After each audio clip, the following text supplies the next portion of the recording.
Hello everyone. तो बेटा हमने पॉलिटी के क्वेश्चन करे थे। तो पॉलिटी के क्वेश्चन की जो पार्ट वन वाला था, अब उसी का पार्ट टू आया है ना। पार्ट टू आया है, मतलब आपके पॉलिटी के जो और क्वेश्चन और इम्पोर्टेंट क्वेश्चंस हैं वो सारे क्वेश्चन हम यहाँ पर देखेंगे। तो ठीक है, टाइम वेस्ट नहीं करते हैं, डायरेक्ट क्वेश्चंस आपके लगाना शुरू करते हैं। अब देखो यहाँ पे आपका क्वेश्चन देखना, ठीक है।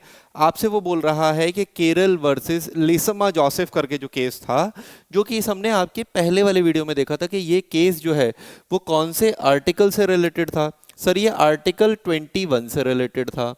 ये जो केस है वो आर्टिकल 21 जीवन जीने का अधिकार जो है उससे संबंधित, राइट टू लाइफ से रिलेटेड था।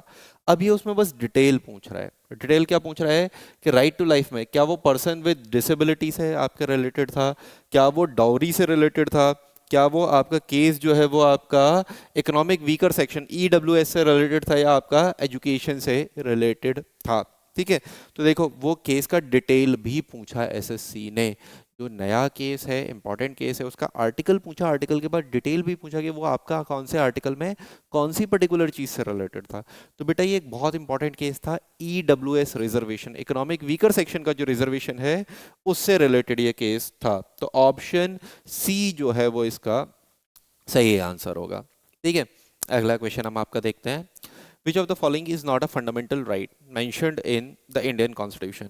ये जितने भी आपको पॉइंट्स दे रखे हैं इसमें से कौन सा फंडामेंटल राइट नहीं है। ठीक है, आपको पता होगा freedom of religion article 25 fundamental right है। राइट टू फ्रीडम आर्टिकल 19 से 22 तक फंडामेंटल राइट है। राइट टू इक्वालिटी आर्टिकल 14 से आर्टिकल 18 तक फंडामेंटल राइट है। लेकिन यहाँ पे याद रखना राइट टू वोट है ना, राइट टू वोट आपका फंडामेंटल राइट नहीं है। राइट टू वोट आपका फंडामेंटल ड्यूटी नहीं है। राइट टू वोट जो हम बोलते हैं वो आपका किस में आता है सर? ये राइट टू वोट जो है ना, हम इसे कंसीडर करते हैं आर्टिकल 326 में। ठीक है, तो आर्टिकल 326 में ये आपका राइट टू वोट आता है। तो ये कॉन्स्टिट्यूशनल राइट तो है, पॉलिटिकल राइट तो है, ये कॉन्स्टिट्यूशन में मेंशन है तो कॉन्स्टिट्यूशनल राइट हो गया, पॉलिटिकल राइट हो गया, क्योंकि आपका एक पॉलिटिकल, आपको एक फ्रीडम देता है, पॉलिटिकल पावर देता है आपका। लेकिन ये फंडामेंटल राइट में नहीं आता, ये आपका पार्ट 3 में नहीं आता। आर्टिकल 326 पार्ट 15 में आता है लेकिन पार्ट 3 में नहीं आता, तो ये फंडामेंटल राइट नहीं है। तो मतलब ऑप्शन ए जो है वो इसका सही आंसर होगा। अगला question, as per the article 172 का part 2, dash of the state shall not be subjected to dissolution. बोल रहा है कि आर्टिकल 172 का पार्ट 2 जो है उसमें क्या मेंशन है कि कौन होगा जो कभी विघटित नहीं होगा, जो आपका कभी खत्म नहीं होगा। ठीक है, तो शायद आपको पता हो बेटा कि राज्यसभा जो होती है, राज्य सभा जो होती है उसे हम क्या बोलते हैं? परमानेंट हाउस, स्थायी सदन बोलते हैं। मतलब वो खत्म नहीं होती, वो विघटित नहीं होती। और राज्यसभा से ही रिलेटेड राज्यों में, स्टेट में क्या होता है सर? स्टेट में होता है Vidhan Parishad, state legislative council, SLC। ये भी कभी भी विघटित नहीं होती है। ये चीज मेंशन करी है आपके आर्टिकल 172 के पार्ट 2 में। तो देखो कॉन्स्टिट्यूशन में आर्टिकल्स, पहले डायरेक्ट आर्टिकल पूछता था, अब आर्टिकल्स की डिटेल पार्ट 1 पार्ट 2 पार्ट 3 इस तरीके से पूछता है वो आपका। तो ये आपके इस तरीके से आर्टिकल पढ़ना ज़रूरी हो गया है। ठीक है, चलिए, तो यहाँ पे जो इसका आंसर होगा वो आंसर क्या होगा सर? इसका आंसर होगा ऑप्शन ए, करेक्ट आंसर होगा। चलिए अगला क्वेश्चन हम आपका देखते हैं। The Indian constitution was enacted on which of the following date. आपको पता है कि आपने पीरियम्बल पढ़ा था, मैंने आपको पीरियम्बल बताया था, पढ़ाया था। तब मैंने आपको वहाँ पे स्पेशली मेंशन किया था कि पीरियम्बल के लास्ट पैराग्राफ में लिखा हुआ है on this 26th day of November 1949, है ना, वी अडॉप्ट, है ना। तो यहाँ पे क्या मेंशन था? 26th डे ऑफ नवंबर, 26 नवंबर 1949 में पीरियम्बल को अडॉप्ट किया गया था, संविधान को अडॉप्ट किया गया था। लेकिन यहाँ पे आपसे क्या पूछ रहा है? एनेक्टमेंट पूछ रहा है, एनेक्टमेंट, लागू करना। ठीक है, तो ये है अडॉप्ट, ये क्या है? स्वीकार किया गया था, अडॉप्ट किया गया था। लेकिन यहाँ पे लागू करने से संबंधित पूछ रहा है ना, किस तारीख को अधिनियमित किया गया? तो बेटा लागू किया गया था 26 जनवरी 1950 को। 26 जनवरी 1950 को क्या हुआ? एनेक्ट हुआ। दोनों ही डेट याद रखेंगे, ठीक है, दोनों ही डेट याद रखेंगे। संविधान को स्वीकार कब किया गया? 26 नवंबर 1949 को। संविधान को लागू कब किया गया? 26 जनवरी 1950 को। तो यहाँ पे आपसे क्योंकि एनेक्टमेंट पूछ रहा है तो आंसर क्या होगा? 26 जनवरी 1950, ठीक है। यहाँ पे ऑप्शन ए नहीं होगा बेटा, यहाँ पे जो होगा वो ऑप्शन डी इसका सही आंसर होगा। एनेक्टमेंट पूछ रहा है आपसे, एनेक्टमेंट पूछ रहा है तो आपका ऑप्शन डी जो है वो सही आंसर होगा, ठीक है। तो याद रखना ऑप्शन डी इसका सही आंसर होगा। अगला क्वेश्चन आपका देखते हैं। Which constitution sorry the constitution schedule caste schedule tribe order second amendment bill 2022 ये पास किया पार्लियामेंट ने और ये कौन से राज्य से संबंधित है? ठीक है, यहाँ पे क्या हुआ था, स्टेट्स को भी पावर होते हैं कि वो आपका शेड्यूल कास्ट शेड्यूल ट्राइब्स की लिस्ट में जो है वो ऐड कर पाए कुछ कास्ट को, ठीक है। तो ये पावर आपका यूपी से रिलेटेड कुछ आपका केस चल रहा था जिसमें आपका ये बिल जो है आपका पार्लियामेंट ने पास किया था, ठीक है। तो आपके कुछ यूपी में कुछ कास्ट को इंक्लूड किया गया था तो उससे रिलेटेड ये आपका बिल जो था वो ये था, ठीक है। तो ये कौन से राज्य से संबंधित है सर? ये आपका रिलेटेड है किससे? उत्तर प्रदेश से। ऑप्शन सी इसका सही आंसर होगा, ठीक है। चलिए अगला क्वेश्चन आपका देखते हैं।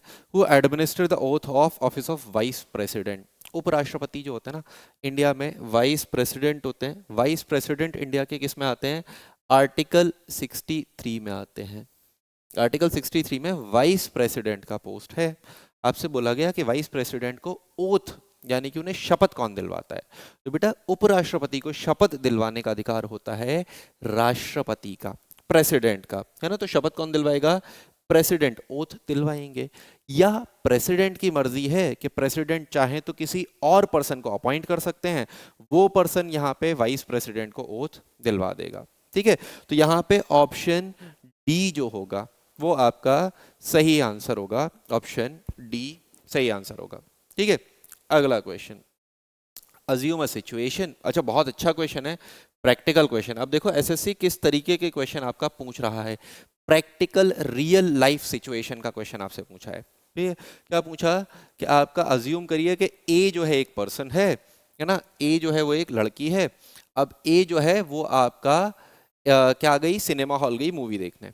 ए जो है वो मूवी देखने चली गई। अब ए मूवी देखने चली गई अपने दोस्तों के साथ। उसने क्या देखा कि मूवी हॉल में उसकी बराबर वाली सीट पर उसकी जो मेड है वो बैठी हुई है ना। उसने देखा कि उसकी जस्ट बराबर वाली सीट पर उसकी मेड जो है वो सेम मूवी आपका बैठकर देख रही है। तो उसने क्या किया कि उसने अपनी मेड से बोला कि आप सिनेमा हॉल को छोड़ दीजिए, मतलब मैं यहाँ अपने फ्रेंड्स के साथ मूवी देख रही हूँ तो आप जो है वो इस मूवी को इस टाइम पर मत देखिए। तो क्या ऐसा हो सकता है ना? क्या ऐसा आपका होगा? बेटा ये डिस्क्रिमिनेशन हो गया, ये आपका क्या हो गया? भेदभाव हो गया। और भारतीय संविधान में आपका राइट टू इक्वालिटी आर्टिकल 14 से लेके आर्टिकल 18 तक समानता का अधिकार क्या बोलता है कि भेदभाव नहीं किया जा सकता।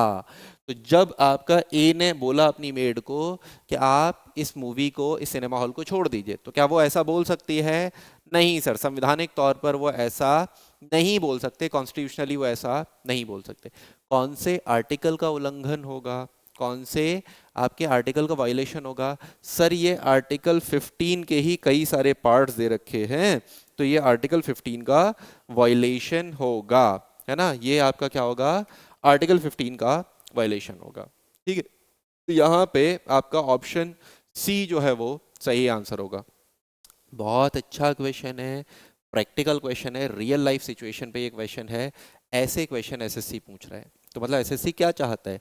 एसएससी ये चाहता है आपसे कि बेटा आप जो है वो सिर्फ ये चीज़ें पढ़ो नहीं, ऐसा नहीं कि आपने सारी चीज़ें रट ली, आप इन्हें प्रैक्टिकल लाइफ में भी यूज़ करो।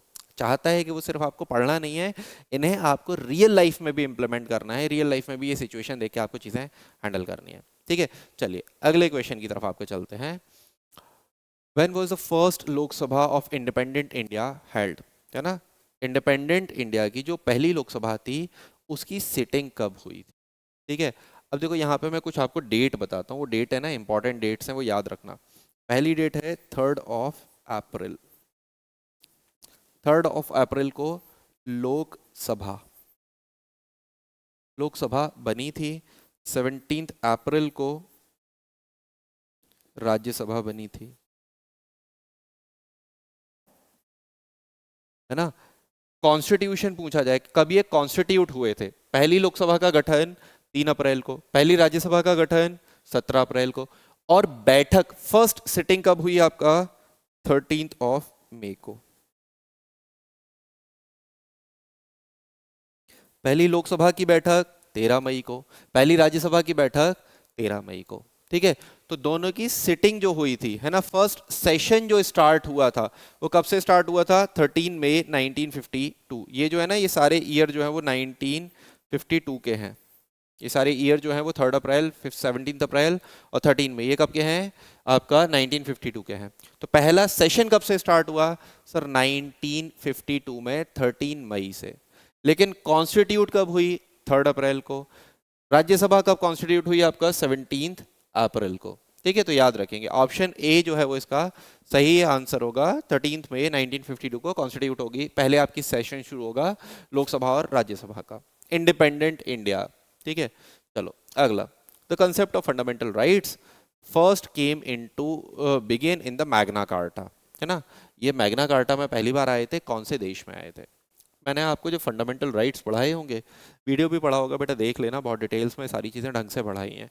मैंने जब मौलिक अधिकार फंडामेंटल राइट पढ़ाए थे तो मैंने बोला था 1215 में, 1216 में किंग जॉन करके हुआ करते थे। किंग जॉन के टाइम पे ब्रिटेन में जो था एक मैग्ना कार्टा करके डॉक्यूमेंट आया था, और वो जो मैग्ना कार्टा डॉक्यूमेंट था, उस मैग्ना कार्टा डॉक्यूमेंट में पहली बार फंडामेंटल राइट्स की बात हुई थी दुनिया में, है ना। वर्ल्ड में जो पहली बार फंडामेंटल राइट की बात हुई थी वो मैग्ना कार्टा में हुई थी। कौन से देश में आया? सर ब्रिटेन में ये आपका आया था। ब्रिटेन, या हम क्या कह सकते हैं, इंग्लैंड में ये डॉक्यूमेंट आया था। हमने फंडामेंटल राइट कहाँ से लिए थे? सर बिल ऑफ राइट्स से लिए थे, जो आपका अमेरिका का, यूएसए का था कॉन्स्टिट्यूशन। लेकिन पहली बार फंडामेंटल राइट या मैग्ना कार्टा किससे रिलेटेड है? सर ब्रिटेन या इंग्लैंड से रिलेटेड है आपका मैग्ना कार्टा। ठीक है, तो ऑप्शन डी जो है वो इसका सही आंसर होगा। अगला क्वेश्चन आपका देखते हैं। In case of the Indian citizen is arrested and denied the right of defend, है ना, in then in such situation which article of the Indian constitution can provide a relief. अब देखो, बहुत फिर से एक प्रैक्टिकल क्वेश्चन एसएससी ने पूछा। ये पूछा, एक पर्सन है, उसे क्या किया? अरेस्ट किया गया। अरेस्ट करने के बाद हमारा कॉन्स्टिट्यूशन ये बोलता है कि वो पर्सन जिसे अरेस्ट किया गया है उसे डिफेंड करने का राइट है, उसे अपना अधिकार है कि वो अपने आप बचाव कर सकता है, अपना पक्ष रख सकता है। ठीक है, तो डिफेंड करने का राइट है। अगर उसे डिफेंड करने का राइट उसका छीना जाता है, तो ये सिचुएशन में कौन सा आर्टिकल है जिसके लिए वो आपका डिमांड कर सकता है? ठीक है, कौन से आर्टिकल से वो सुप्रीम कोर्ट, हाई कोर्ट में जा सकता है? तो बेटा शायद आपको पता होगा, ऑफेंस से रिलेटेड जो आर्टिकल है वो आर्टिकल 20 है, और अरेस्ट और डिटेंशन से रिलेटेड जो आर्टिकल है वो आर्टिकल 22 है। आर्टिकल 22 ये बोलता है कि अगर आपको अरेस्ट किया है तो अरेस्ट के पीछे का रीजन बताना जरूरी है। आप एक लीगल प्रैक्टिशनर को, यानी कि किसी वकील को हायर कर सकते हो अपने आप को डिफेंड करने के लिए। तो ये सारी चीजें किस में मेंशन है? आर्टिकल 22 में मेंशन है। ठीक है, तो आपका इस सिचुएशन में जो आर्टिकल आपको रिलीफ देगा वो आर्टिकल क्या होगा? आर्टिकल 22 होगा। ऑप्शन सी इसका सही आंसर होगा। ठीक है, अगला क्वेश्चन आपका देखते हैं।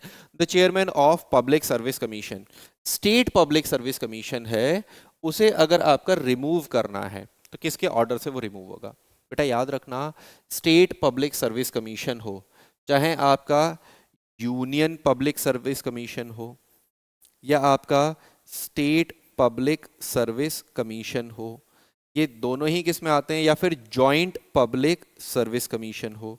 ठीक है, ये तीनों ही किस में आते हैं? सर आर्टिकल 315 में आते हैं। ये तीनों ही किस में आएंगे? आर्टिकल 315 में आएंगे। अपॉइंट करने की पावर किसकी? प्रेसिडेंट की। नियुक्ति करने की पावर किसकी? प्रेसिडेंट की। और जिसे प्रेसिडेंट अपॉइंट करता है उसे या तो प्रेसिडेंट ही रिमूव करेगा या पार्लियामेंट रिमूव करेगी। ठीक है, तो जिसे प्रेसिडेंट ने अपॉइंट किया उससे नीचे की अथॉरिटी उसे रिमूव नहीं कर सकती। तो प्रेसिडेंट और प्रेसिडेंट के बराबर की अथॉरिटी क्या है? पार्लियामेंट। तो यहाँ पे रिमूव कौन कर सकता है? प्रेसिडेंट के अलावा क्या चीफ मिनिस्टर, प्राइम मिनिस्टर कोई कर सकता है? नहीं सर, कोई नहीं कर सकता। गवर्नर वगैरह कोई नहीं कर सकता। जो अपॉइंट करेगा वो प्रेसिडेंट होगा, जो रिमूव करेगा वो भी कौन होगा? प्रेसिडेंट ही होगा। ठीक है, तो ऑप्शन ए जो है वो इसका सही आंसर होगा। अगला क्वेश्चन आपका, which of the following amendment act added the four new subject, article 39, 39A, 43A, 48A। मैंने जब आपको फंडामेंटल ड्यूटीज़ पढ़ाए थे, मैंने जब आपको डीपीएसपीस पढ़ाए थे, तो मैंने आपको कुछ चीज़ें बताई थी। डीपीएसपी में आपके 4 अमेंडमेंट होते हैं। ठीक है, 42 होता है, 44 होता है, उसके बाद आपका 86 भी होता है, और आपका एक और अमेंडमेंट होता है आपका 86 के अलावा 90s में भी होता है ना। तो ये आपके 4 मैंने अमेंडमेंट बताए थे। लेकिन यहाँ पे मैंने एक चीज़ और भी बताई थी आपको, कि जितने भी ए वाले आपके आर्टिकल ऐड हुए हैं, 39A, 43A, 48A, वो सारे 42nd अमेंडमेंट्स, वो सारे जो हुए थे वो किससे हुए थे? 42 अमेंडमेंट 1976 से वो ऐड हुए थे। तो ए वाला आपको दिखा आर्टिकल, डीपीएसपी में तुरंत आपने क्या टिक कर दिया? आपके कॉन्स्टिट्यूशन अमेंडमेंट 42 1976। तो मतलब यहाँ पे क्या होगा? ऑप्शन डी जो होगा वो इसका सही आंसर होगा। ठीक है, चलिए अगला क्वेश्चन आपका, which of the following statement is correct regarding the finance commission of India? है ना, भारत में फाइनेंस कमीशन होता है, वित्त आयोग होता है। अब देखो फाइनेंस कमीशन के बारे में कुछ पॉइंट्स मैं आपको बता रहा हूँ, वो याद रखना। फाइनेंस कमीशन जो है ना, आपका आर्टिकल 280 में आता है। फाइनेंस कमीशन जो है अनुच्छेद 280 में आता है। मेंबर कितने होते हैं? 1+4, 1+4 मेंबर होते हैं। मतलब एक आपका चीफ फाइनेंस कमिश्नर होगा और बाकी आपके मेंबर्स होंगे फाइनेंस कमीशन में। ठीक है, अपॉइंट कौन करेगा? प्रेसिडेंट। रिमूव कौन करेगा? प्रेसिडेंट करेगा। ये क्या करते हैं सर? ये डिस्ट्रीब्यूशन बताते हैं। 4 टैक्स होते हैं आपके, इनकम टैक्स होता है, वेल्थ टैक्स पहले हुआ करता था, अभी नहीं होता है, कॉर्पोरेट टैक्स होता है, एक्साइज ड्यूटी, और आपका जो होता है एक्साइज ड्यूटी और कस्टम ड्यूटी। ये 4 टैक्स होते हैं। इसके अलावा सर्विस टैक्स और होता है। ये 5 टैक्सों से जितना भी पैसा आता है उसके डिस्ट्रीब्यूशन को, उसके डिस्ट्रीब्यूशन का जो रेशियो बताता है, वो रेशियो बताता है आपका फाइनेंस कमीशन। अभी कौन सा फाइनेंस कमीशन चल रहा है सर? अभी 15th फाइनेंस कमीशन आपका चल रहा है ना, 15th फाइनेंस कमीशन। इसके अध्यक्ष कौन है? एन के सिंह। एन के सिंह 15th फाइनेंस कमीशन के हेड हैं, चेयरमैन हैं। कब से कब तक चलेगा? 2021 से 2026 तक चलेगा आपका 15th फाइनेंस कमीशन। ठीक है, तो ये इतना डाटा याद रखना। ठीक है, चलो अब ये पॉइंट्स देख लेते हैं। बोल रहा है the finance commission consist of a chairman and 4 other members. अभी मैंने बताया 1+4 मेंबर होते हैं। बिल्कुल सही है कि एक चेयरमैन होता है और 4 अदर मेंबर्स होते हैं। The recommendation made by the finance commission are binding on the government and government needs to grant the fund. जो फाइनेंस कमीशन की रिकमेंडेशन होती है वो गवर्नमेंट पे बाइंडिंग होती है। बेटा गलत है। फाइनेंस कमीशन आपका एडवाइस देता है, उसके एडवाइस को गवर्नमेंट चाहे तो माने, चाहे तो ना माने। गवर्नमेंट के लिए ऑप्शनल होता है, गवर्नमेंट के लिए बाइंडिंग नहीं होता। गवर्नमेंट पे कोई भी बाउंडेशन नहीं होती कि वो फाइनेंस कमीशन की रिपोर्ट को, उनके रिकमेंडेशंस को अडॉप्ट ही करे। ठीक है, तो ऐसे कोई बाउंडेशन नहीं होता है। ठीक है, article 280 of the Indian constitution talks about the recommendation of the finance commission. Article 280 में आपके रिकमेंडेशन ऑफ फाइनेंस कमीशन की बात है। बेटा गलत है। आर्टिकल 280 में फाइनेंस कमीशन होगा ये बात है, लेकिन उसके रिकमेंडेशन की बात आर्टिकल 280 में नहीं है। ठीक है, तो आपका कौन सा सही है? ए सही है ना। बी और सी जो है वो आपके गलत हैं। तो इसमें आपसे क्या पूछा है? करेक्ट वाला पूछा है ना। इसमें आपसे कौन सा वाला पूछा है? करेक्ट वाला पूछा है बेटा। तो जब करेक्ट वाला पूछा है तो क्या होगा? ऑप्शन बी जो है वो इसका सही आंसर होगा। तो फाइनेंस कमीशन का ये बहुत इंपॉर्टेंट क्वेश्चन है। मैंने आपको सारी ही चीज़ें इसमें बता दी हैं फाइनेंस कमीशन से रिलेटेड, जितने भी इंपॉर्टेंट क्वेश्चंस बन सकते हैं। 5 टैक्स, इनकम टैक्स, आपका corporate tax, excise duty, custom duty और आपका सर्विस टैक्स। ये 5 टैक्सेस को डिस्ट्रीब्यूट करता है फाइनेंस कमीशन। किस किस के बीच में? स्टेट और सेंट्रल गवर्नमेंट के बीच में। कितना स्टेट को मिलेगा, कितना सेंट्रल गवर्नमेंट को मिलेगा, ये रेशियो बताता है आपका फाइनेंस कमीशन। ठीक है, चलिए अगला question. What is the significance of 26 January being chosen as the day of celebration of Republic Day? है ना, रिपब्लिक डे को आपका जो 26 जनवरी को हमने डिक्लेयर किया था, उसके पीछे क्या आपका हिस्टोरिकल सिग्निफिकेंस था? हाँ बेटा था हिस्टोरिकल सिग्निफिकेंस। आपने हिस्ट्री पढ़ी होगी, हिस्ट्री में आपने देखा होगा कि 1928 में आया था नेहरू रिपोर्ट। नेहरू रिपोर्ट आई थी। और नेहरू रिपोर्ट 1928 में आई थी, और हमने क्या किया, हमने एक अल्टीमेटम दिया था, ठीक है। पंडित जवाहरलाल नेहरू जब 1929 में कांग्रेस के अध्यक्ष बनेंगे, हेड बनेंगे, तो उन्होंने एक अल्टीमेटम दिया था। उन्होंने बोला था कि अगर 31 दिसंबर 1929 तक, 31 दिसंबर 1929 तक अगर आपके ब्रिटिशर्स नेहरू रिपोर्ट को एक्सेप्ट नहीं करते, तो हम आपका डोमिनियन स्टेटस की डिमांड नहीं करेंगे, अधीन राज्य के दर्जे की हम आपकी मांग नहीं करेंगे। हम डिमांड क्या करेंगे, हम डिमांड करेंगे आपका पूर्ण स्वराज। और यहाँ पे जब ब्रिटिशर्स ने एक्सेप्ट नहीं किया था, तब आपका 26 जनवरी 1930 को सेलिब्रेट किया गया था पूर्ण स्वराज दिवस, कंप्लीट इंडिपेंडेंस डे। इसी वजह से 26 जनवरी को हमने डिक्लेयर किया क्या, आपका रिपब्लिक डे। तो देखो यहाँ पे क्या हुआ था, foundation day of Indian national Congress नहीं, ये तो आपका 28 दिसंबर 1985 में हुई थी।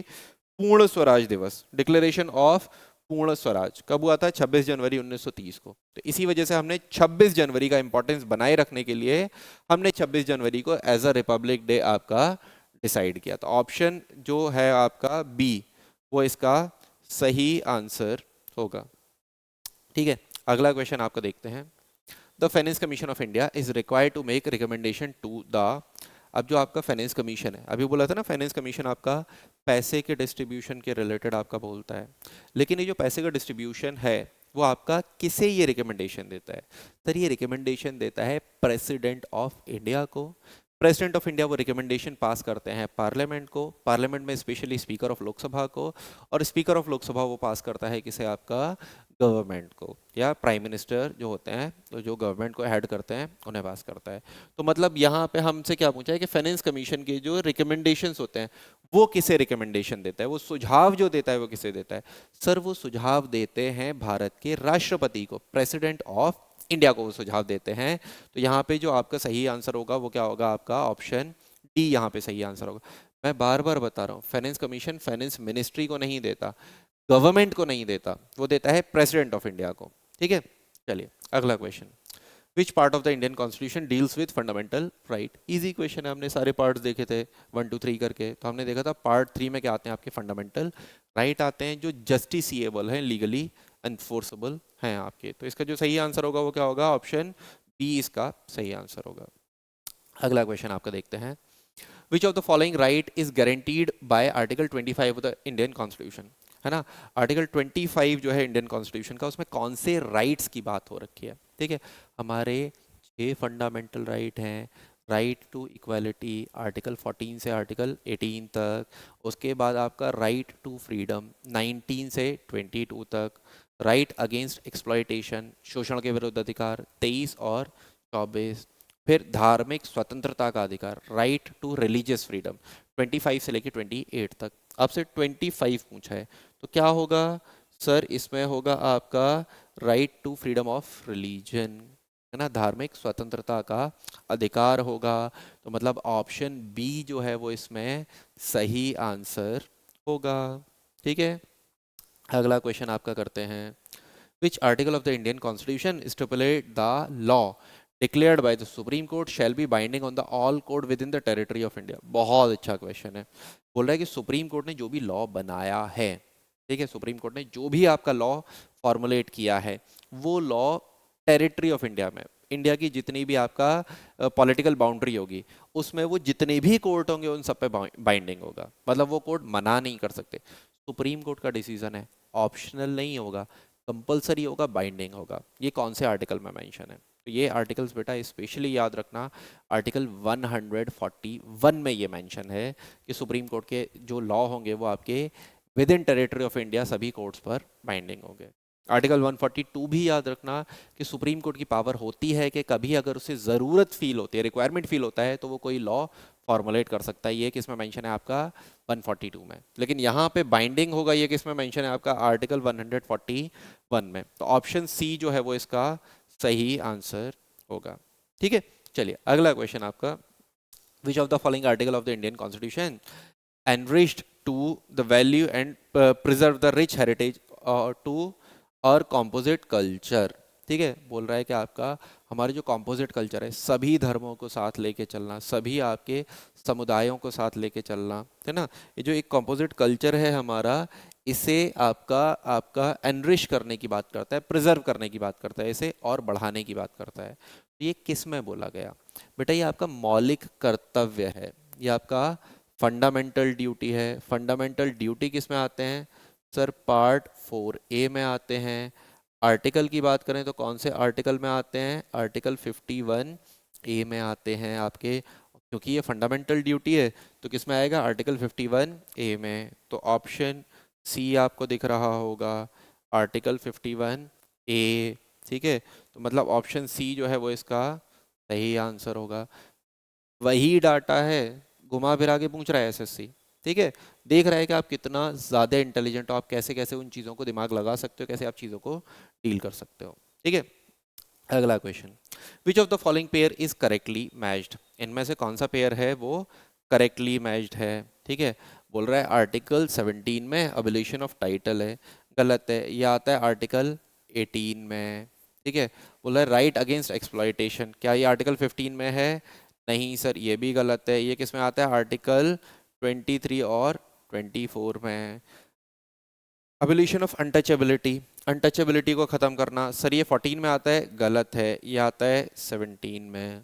तो ये तीनों गलत हैं, तो बचा क्या? यही वाला सही होगा, article 19, protection of certain rights regarding freedom of speech, है ना, वाक एवं अभिव्यक्ति की स्वतंत्रता, राइट टू स्पीच, है ना, राइट टू एक्सप्रेशन, ये किस में आता है? आर्टिकल 19 में आता है। तो आपको दिख रहा है कि बाकी तीनों गलत हैं, तो ये वाला सही हो गई, है ना। तो ये क्या होगा आपका?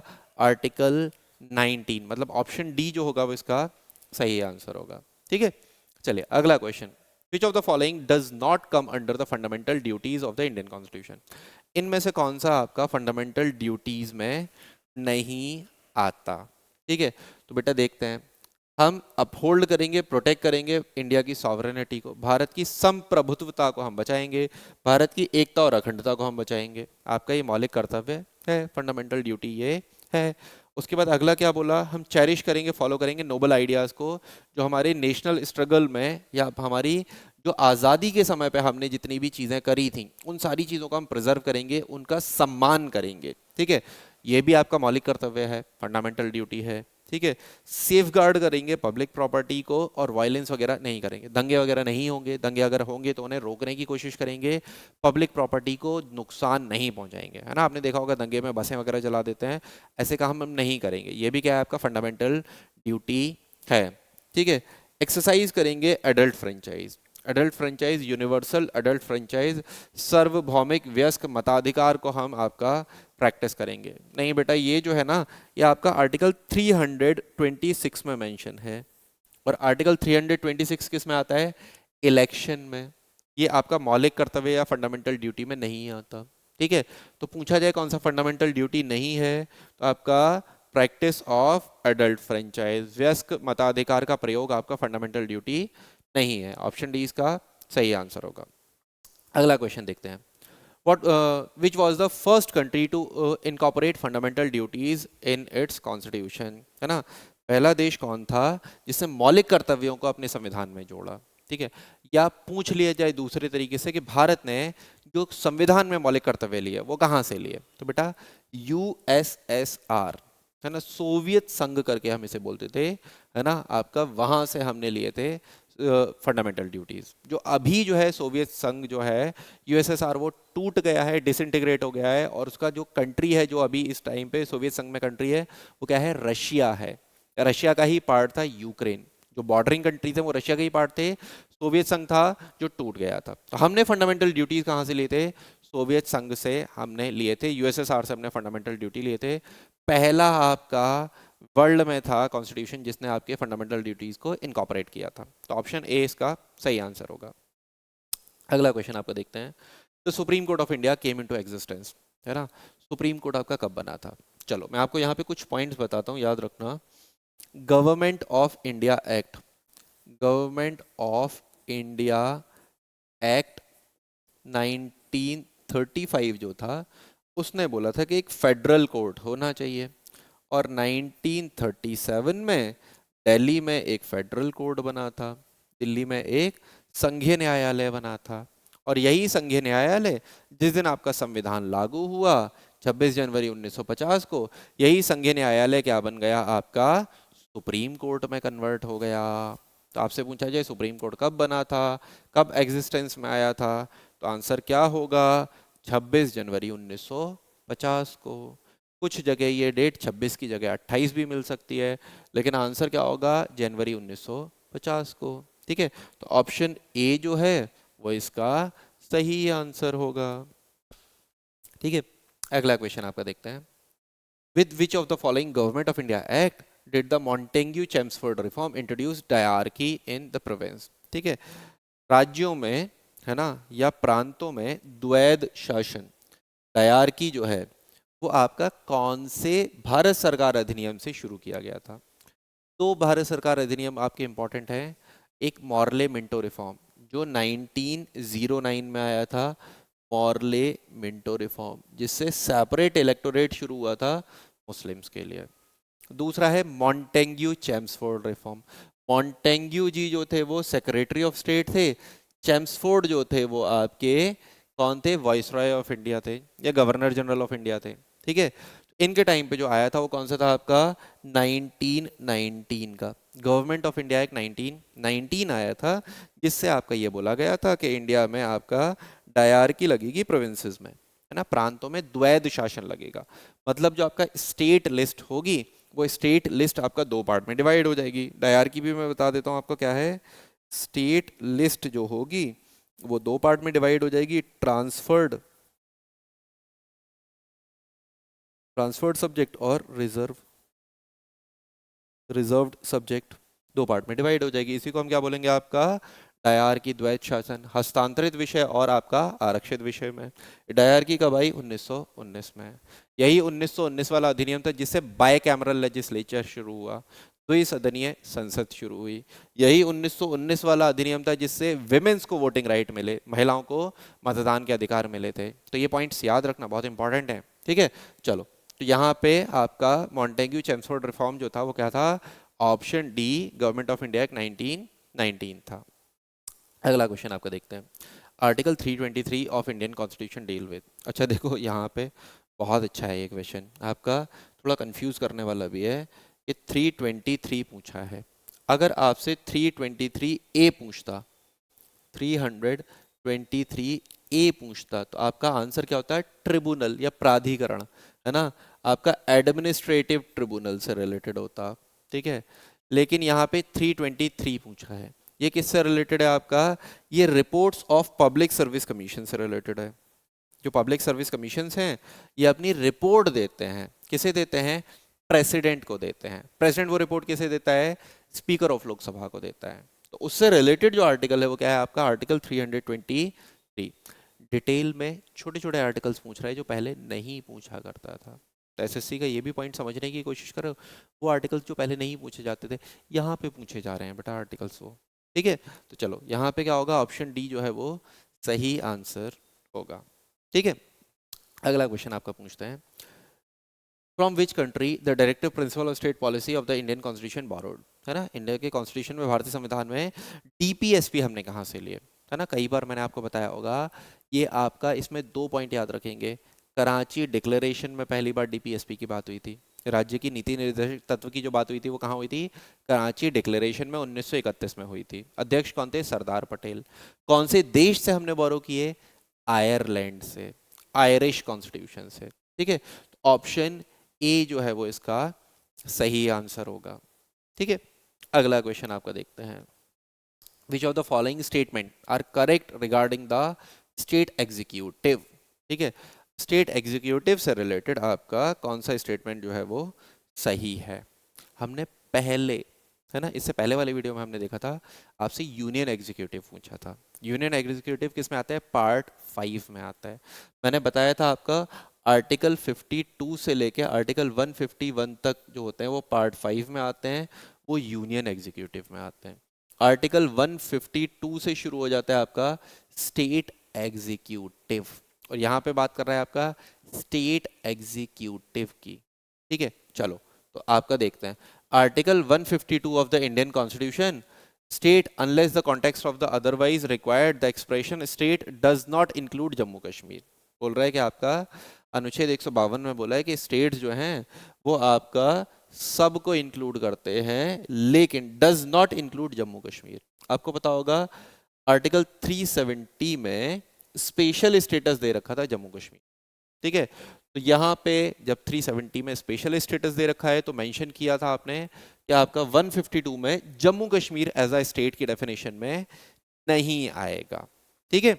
चलो, तो ये पहला वाला जो है वो आपका सही है, सही है। अगला, the seventh constitution amendment act has provide for the appointment of the same person as the governor of two or more state। जो आपका सेवेंथ कॉन्स्टिट्यूशन अमेंडमेंट एक्ट हुआ था जिससे पार्ट 7 रिपील हुआ था 1956 में, उसमें ये चीज़ भी बोली गई थी कि जो आपका गवर्नर होगा वो एक गवर्नर एक से ज़्यादा स्टेट्स को आपका एडमिनिस्टर कर सकता है, एक से ज़्यादा स्टेट्स को वो हैंडल कर सकता है। ये चीज़ मेंशन करी गई थी आपका तभी सेवेंथ कॉन्स्टिट्यूशन अमेंडमेंट में। तो ये वाला भी जो है ना वो आपका सही है, ये भी आपका सही है, बी वाला भी जो है वो आपका सही है। अगला देखते हैं, the supreme court clearly mentioned that the office of the governor is under the control of the central government।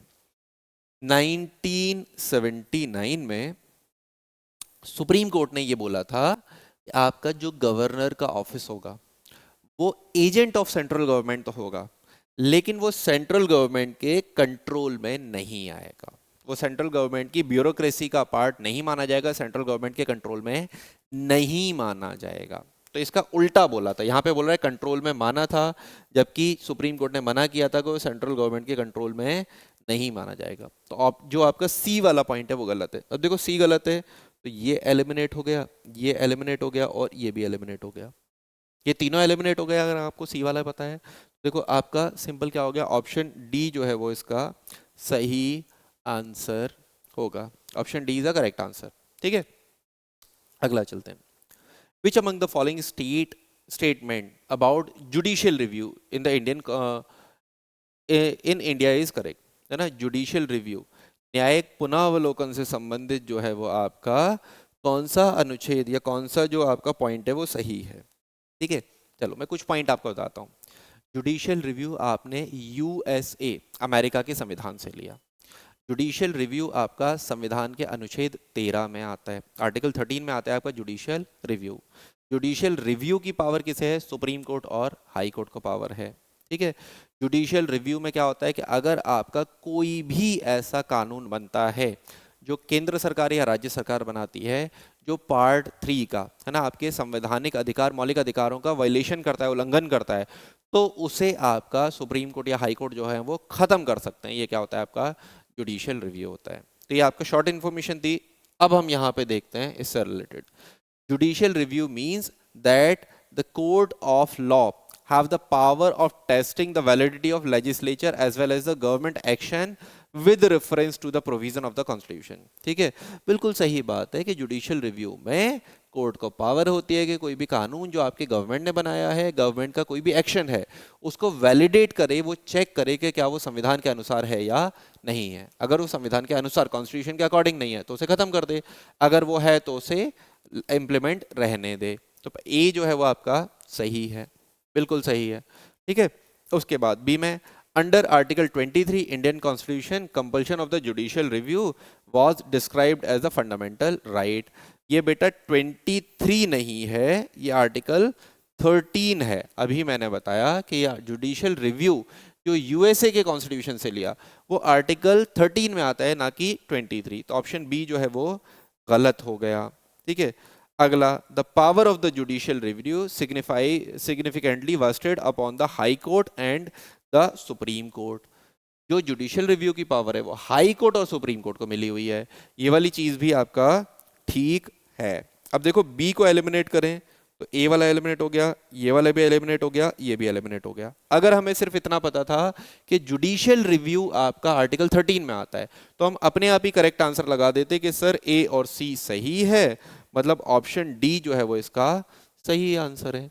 मतलब कमीशन क्वेश्चन भी कैसे पूछ रहा है, हो सकता है आपको ये ए और सी वाले पॉइंट्स ना पता हो, या हो सकता है सी वाला पॉइंट किसी को ना पता हो, ठीक है।